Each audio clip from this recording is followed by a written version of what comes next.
necessidade de uma vida equilibrada na alta magia. Olá, irmãos. Eu sou o Frater Guzaki. Sejam bem-vindos ao canal. O tema de hoje envolve o comportamento de um mago sério ou mesmo de um praticante que aspira a chegar nos mais elevados aspectos da alta magia.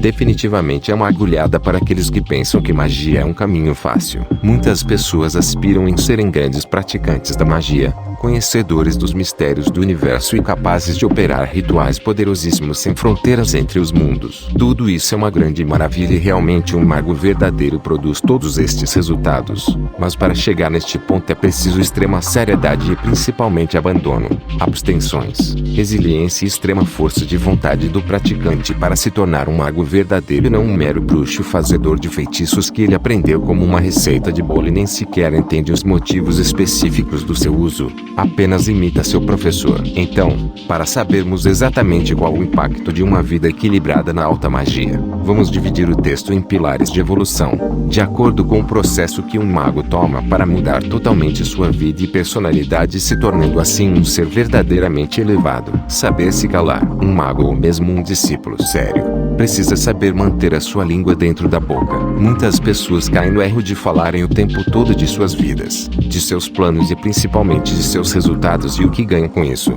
Absolutamente nada além de inveja de terceiros. Justamente por isso, o mago sabe se conter e evita falar de qualquer aspecto da sua vida, indo completamente contra a natureza da maioria das pessoas. As pessoas adoram falar de suas vidas, independente se julgam suas próprias vidas ruins ou boas. Ora, se não acredita em mim, saia na rua, encontre um estranho, converse amigavelmente com ele e dê um pouco da sua atenção. Com 10 minutos de conversa vai saber praticamente tudo da vida dele. Não porque adivinhastes, mas porque ele ficou falando da própria vida o tempo todo. Saiba, meus irmãos e irmãs, que o silêncio, muitas das vezes, traz as maiores respostas que a mente precisa e também evita as situações que possam comprometer seus resultados, atiçar seus inimigos e também atrair atenção desnecessária e inútil para cima de você. Considerando tudo isso, o mago genuíno sabe se calar, manter suas palavras extremamente controladas e assim evitar qualquer situação que possa prejudicar o seu empenho na alta magia. Saber abster-se. A grande maioria das pessoas deste mundo se encontram com grandes dependências das coisas,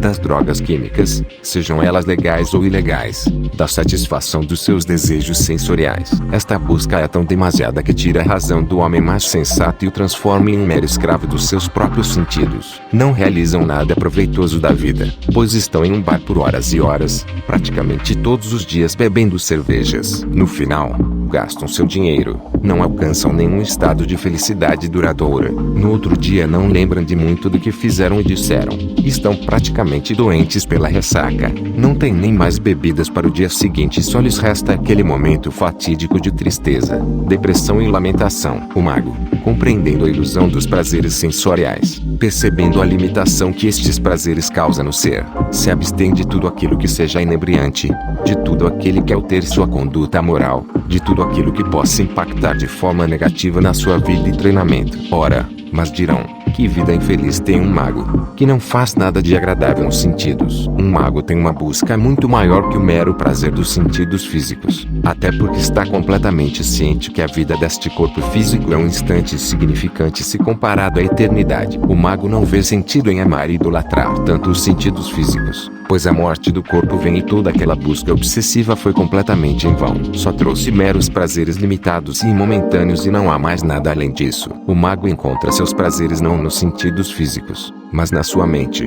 no seu desenvolvimento espiritual, na sua elevada compreensão e principalmente penetrando os grandes mistérios do universo e da criação divina. Estes sim são seus verdadeiros prazeres. Saber sofrer. O sofrimento é uma ordem natural deste mundo. Por mais que alguém possa pensar o contrário, não existe ninguém, absolutamente ninguém neste mundo livre do sofrimento. Ora, as mentes menos esclarecidas ao ouvir isso lançarão imediatamente a indagação de sempre. Sim, os ricos são felizes, pois têm tudo o que precisam. Eu, como mago, simplesmente derrubo estas ilusões com palavras claras e diretas. Os pobres almejam a riqueza, pois pensam que podem comprar felicidade com ela. Os ricos já têm a riqueza, já têm tudo e não encontraram a felicidade. E mesmo considerando o rico mais ignorante, aquele que pode pensar que é detentor da felicidade, não a vive de forma plena, pois vive com medo de um ladrão roubá-lo, teme uma doença incurável e letal que possa levá-lo a morte e fazê-lo perder sua suposta felicidade.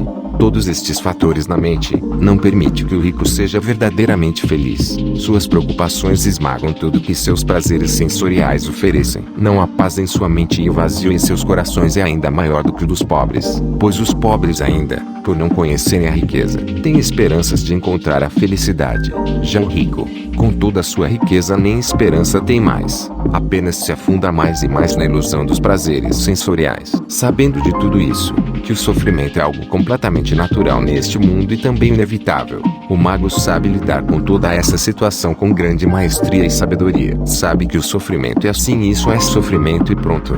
Não se apega, não reclama, não luta contra o incombatível e estabelece em sua própria mente seu refúgio, seu ponto forte. Tanto que existe um ditado entre os contemplativos: uma mente pura e santa pode estar até mesmo no próprio inferno que não se abala e não sofre. Portanto, não existe local de felicidade ou de sofrimento, mas sim as condições da própria mente. Com isso, o verdadeiro mago não se importa com o sofrimento, passa por suas provações de forma nobre e honrável. Saber morrer. Ó irmãos, este é o tema máximo da conduta de um mago. Saber fazer aquilo que todos evitam até mesmo em pensamentos. Vivemos em uma sociedade que nunca se vê alguém falando da morte. Bom, da própria morte, né? Já que da morte alheia falam o tempo todo em noticiários. As pessoas não refletem sobre sua própria mortalidade e seu fim neste plano físico, que por sinal é completamente inevitável. Chegue em uma roda de amigos e voluntariamente faça surgir o fantasma da morte em seus pensamentos. Rapidamente irão reprimir suas palavras e mudarem imediatamente de assunto. A própria morte se tornou um assunto proibido entre as pessoas comuns. Mas este é um tema super importante aos que buscam a espiritualidade de forma sincera. Monjas Theravada,